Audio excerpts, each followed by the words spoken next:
নমস্কার, দীপ্তাস কিচেনে আজকে রান্নায় আপনাদের সাদর আমন্ত্রণ। আজ আপনাদের জন্য নিয়ে এসেছি আর মাছের চচ্চড়া।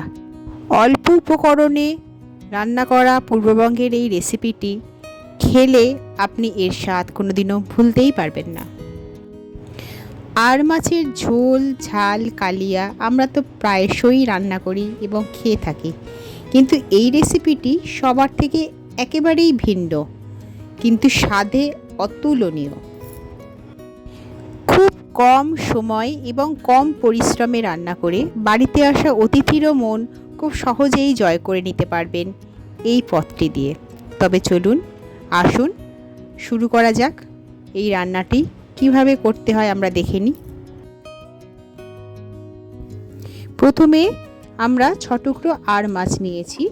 গাদা, মাথা এবং লেজ সব মিলিয়েই আমরা এটা রাঁধতে পারি। এই মাছের টুকরোগুলোতে আমরা হলুদ এবং নুন মাখিয়ে 10 মিনিটের জন্য এটিকে ম্যারিনেট করতে দেব। নুন হলুদ মাখানো শেষ হলে একটু কাঁচা সর্ষের তেলও এর গায়ে মাখিয়ে রাখতে হবে।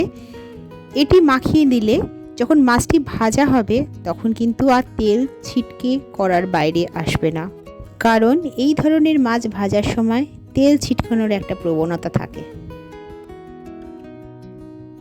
আর মাছ ছাড়া আরেকটি যে উপকরণ লাগবে সেটি হলো লাউয়ের খোসা।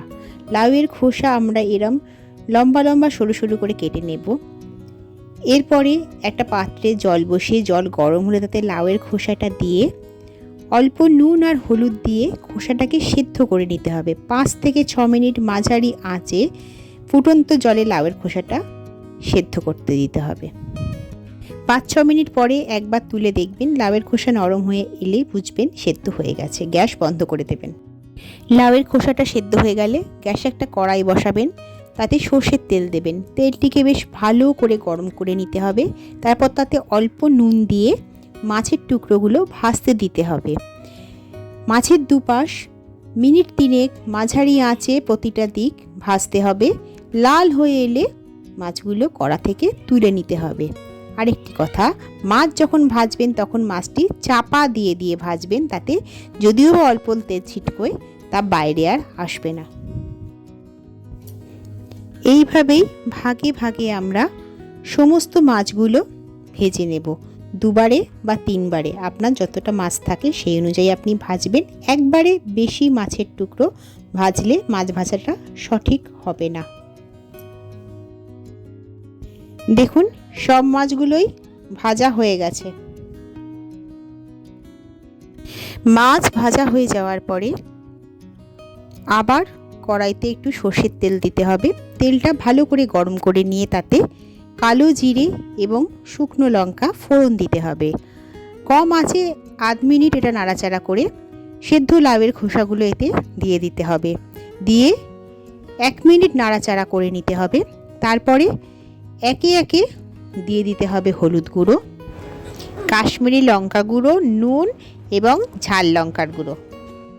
যতটা ঝাল খাবেন লঙ্কা গুঁড়ো ততটাই দেবেন। এরপরে লাউয়ের খোসা এবং মশলাগুলোকে একসাথে ভেজে নিতে হবে। মশলাগুলো ভালোভাবে ভাজা হলে কড়াইতে অল্প জল দেবেন, দিয়ে সমস্তটা নাড়িয়ে এটিকে ফুটে ওঠার সুযোগ দেবেন। যখন ঝোল ফুটতে শুরু করবে তখন এতে অল্প চিনি দেবেন স্বাদ অনুযায়ী। তারপরে মাছের টুকরোগুলো একে একে এতে দিয়ে দিতে হবে। মাছের টুকরোগুলো 1 মিনিট এই ঝোলে ফুটে উঠতে দেবেন। নরম হয়ে এলে আঁচ কমিয়ে মাছগুলোকে আস্তে আস্তে খুন্তির মাথা দিয়ে ভেঙে দিতে হবে। মাছের টুকরো বা কাঁটা যে কোনো টুকরোই ছোট ছোট টুকরোতে ভেঙে দেবেন। মাছের টুকরোগুলো ভেঙে দেওয়ার পরে আঁচ বাড়িয়ে ঝোলটাকে শুকিয়ে ফেলতে হবে। তাই প্রথম যখন জল দিয়েছেন তখন খেয়াল রাখতে হবে ঝোলের পরিমাণ যেন কখনোই বেশি না তৈরি হয়ে যায়। মাছ ভেঙে দেওয়ার পরে 4টি চেরা কাঁচা লঙ্কা আমি দিলাম। আপনারা ঝালের স্বাদ অনুযায়ী বেশি বা কম লঙ্কা দিতে পারেন, তবে এই রান্নাটি অল্প ঝাল ঝাল হয়।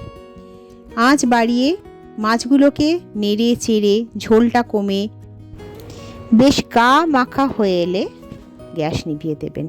দেখুন আর মাছের চচ্চড়া তৈরি হয়ে গেছে। দেখতে যেমন কালারফুল, খেতে খুবই সুস্বাদু। বাড়িতে অবশ্যই একবার ট্রাই করবেন।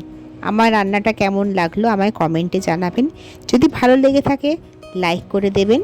খুব শীঘ্রই আবার অন্য রেসিপি নিয়ে আপনাদের কাছে হাজির হব। আজ তবে আসি। সবাই সুস্থ থাকবেন, আনন্দে থাকবেন। নমস্কার।